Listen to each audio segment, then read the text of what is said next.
Fala galera, sejam muito bem-vindos a mais um Clube da Bilheteria. Hoje, como de costume, eu vou abordar os grandes lançamentos desse final de semana e eu vou abordar novamente a briga que ainda continua entre Avatar e Vingadores Ultimato. Então, vamos lá!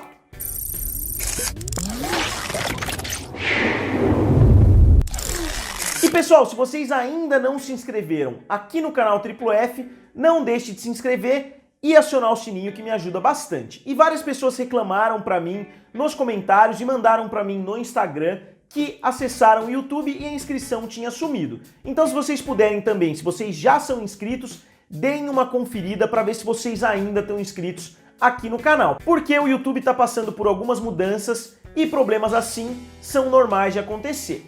Então falando sobre a primeira posição do final de semana, o primeiro colocado foi o filme A Vida Secreta dos Animais 2, ou Pets 2, como o filme ficou conhecido por causa da franquia The Secret Life of Pets. Então, Pets 2 estreou com 47 milhões de dólares, ficando na liderança do final de semana, mas esse resultado pode enganar um pouco. Ele ficou na liderança, ele fez 47 milhões de dólares, está ótimo, e o filme custou somente 80 milhões de dólares. Então, se a gente considerar o orçamento e o resultado que o filme conseguiu, foi um resultado positivo para Illumination Entertainment, que pertence à Universal. Mas a gente tem que levar em consideração o quanto o filme anterior fez, quanto o primeiro Pets fez. E a diferença do resultado pode ser surpreendente para muita gente. O primeiro Pets fez acima dos 100 milhões de dólares. O filme fez 104 milhões de dólares no seu primeiro final de semana nos Estados Unidos. E isso é uma situação bem peculiar, porque se a gente olhar historicamente séries animadas, geralmente um filme faz mais dinheiro do que o seu antecessor, porque vai acumulando, vai juntando o público. E eu acho que o primeiro filme não agradou tanto assim, porque o segundo filme teve uma queda de quase 60% na quantidade de dinheiro arrecadada em território americano. E como eu falei, o único ponto positivo dessa abertura para o filme é que eles conseguiram manter o orçamento na faixa de 80 milhões de dólares. O preço do segundo filme não subiu muito, como é normal a gente ver, porque se o filme tivesse custado 200 milhões de dólares, 150 milhões de dólares, como normalmente os filmes da Disney e da Pixar custam, provavelmente esse filme ia ter dificuldade para pagar o próprio orçamento. Ao redor do mundo, o filme já chega a quase 100 milhões de dólares, a situação está um pouquinho melhor mundialmente, considerando que o filme ainda não estreou em muitos territórios, como por exemplo o próprio Brasil e a China, que é um dos maiores mercados hoje em dia.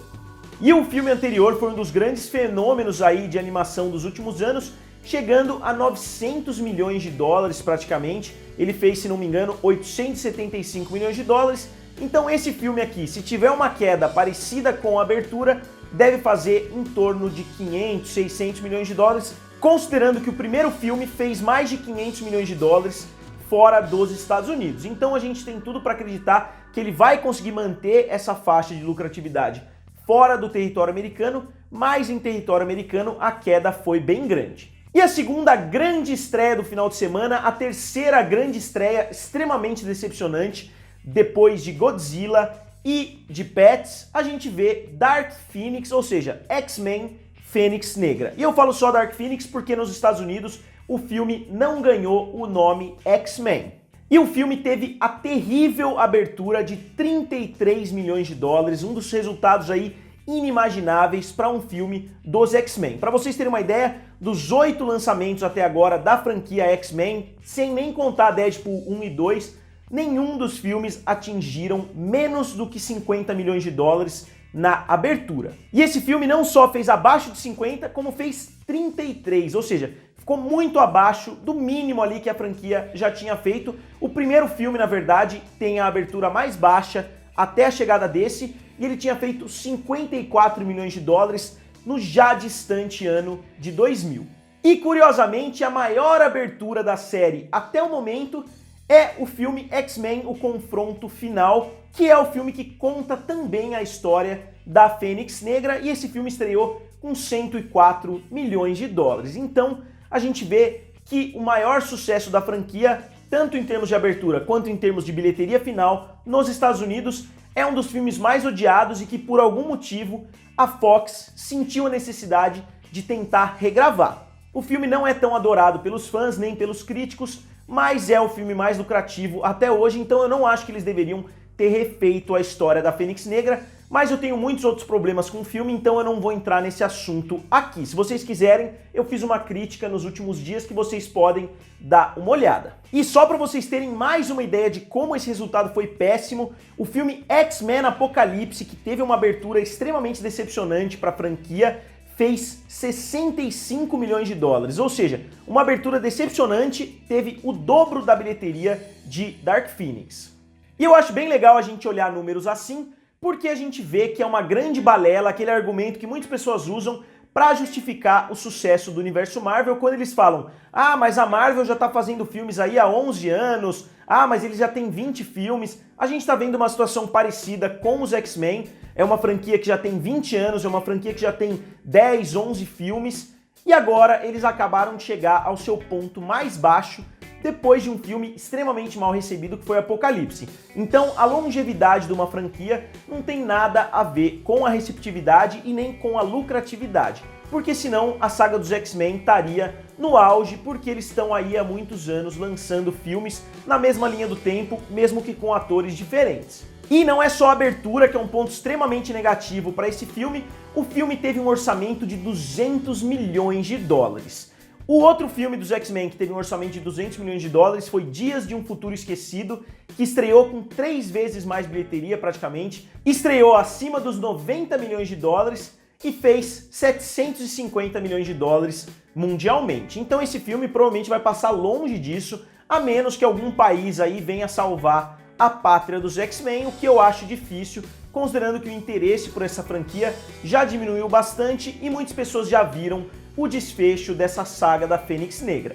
Na terceira posição ficou Aladdin, caindo somente 40% e se aproveitando um pouquinho da fragilidade dos dois primeiros colocados, e o filme fez mais 24 milhões de dólares em território americano e chega a 604 milhões de dólares mundialmente, ultrapassando inclusive a Cinderela, que deve fazer mais muito dinheiro pela frente, ultrapassando provavelmente Malévola também. E fica a questão, será que o filme vai ter fôlego para chegar à marca de 1 bilhão de dólares? Eu acho difícil, eu acho que o filme não vai conseguir chegar a par com o Livro da Selva, por exemplo, que chegou bem próximo da marca de 1 bilhão.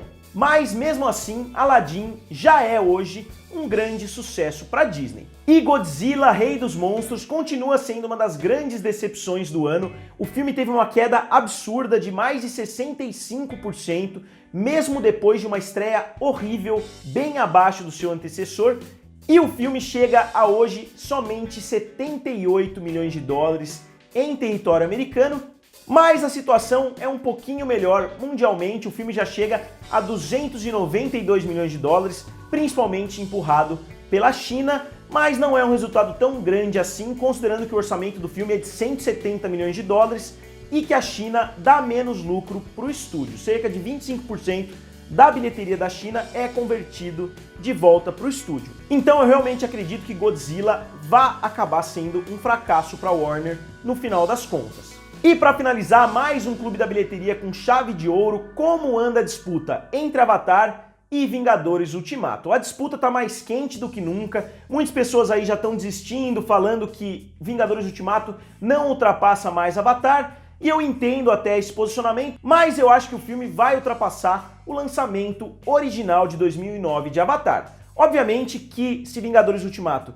ultrapassar o lançamento original, ele ainda não vai ter ultrapassado o Avatar como um todo, mas eu acho que já vai dar para considerar uma vitória moral do filme em cima do Avatar, porque, como eu já cansei de falar aqui no canal, Avatar foi lançado em 2009 e relançado em 2010.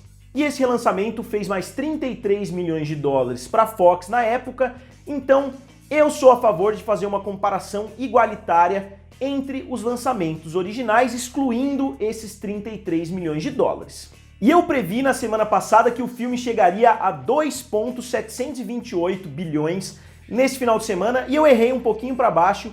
O filme chegou a 2,730 bilhões, que foi um resultado um pouquinho maior do que eu esperava. E se a gente analisar os últimos finais de semana, o filme foi de 2,614 para 2,678 para 2,713. e agora chegou a 2,730. Então ele fez mais 17 milhões de dólares para os cofres da Marvel nesse último final de semana. E se a gente calcular quedas parecidas, provavelmente a gente vai ver mais 10 milhões de dólares no final de semana que vem. Mas como vai a diferença pro Avatar? Eu acho que o valor total do Avatar de 2 bilhões 787 milhões já estão quase intransponíveis para o filme, porque o filme teria que ficar mais muitas semanas em cartaz para chegar a esse valor, mas o filme está a uma distância de somente 24 milhões de dólares desse lançamento original de 2009 do Avatar, sem contar os relançamentos. Então eu acho que esse valor de 24 milhões pode sim ser ultrapassado, mesmo que não tão cedo assim. Eu acho que vai levar mais cerca de 3 a 4 semanas para que Vingadores consiga atingir esse valor. Mas de qualquer forma, são dois grandes filmes e a gente não pode esquecer também da concorrência que Vingadores Ultimato enfrentou nesses últimos meses. Se a gente for dar uma olhada, filmes como Pets, Fênix Negra, Godzilla, Aladdin, Rocketman, John Wick, Pokémon e vários outros filmes menores estrearam nesse período, e Avatar teve sim algumas competições. Ele teve, por exemplo, Sherlock Holmes e Alvin e os Esquilos, mas foi basicamente isso durante as 7 ou 8 primeiras semanas em que o filme estava no cinema. Ele não enfrentou nenhuma grande abertura na faixa de 50, 60, 70 milhões, enquanto Vingadores Ultimato estreou uma grande abertura, ou até duas grandes aberturas, todos os finais de semana depois do seu segundo final de semana. Então a concorrência que o filme enfrentou foi de fato muito maior, inclusive entre filmes da Disney a gente já viu duas grandes estreias nesse período. Então galera, como sempre eu quero saber a opinião de vocês. A minha pergunta para vocês hoje é: por que vocês acham que o filme Fênix Negra foi um fracasso tão grande assim? Eu pretendo fazer um vídeo abordando esse assunto nos próximos dias, então pode ser que eu use algumas das informações dos comentários aqui abaixo. Então, digam nos comentários, curtam o vídeo e se inscrevam no canal. Valeu e nos vemos em breve!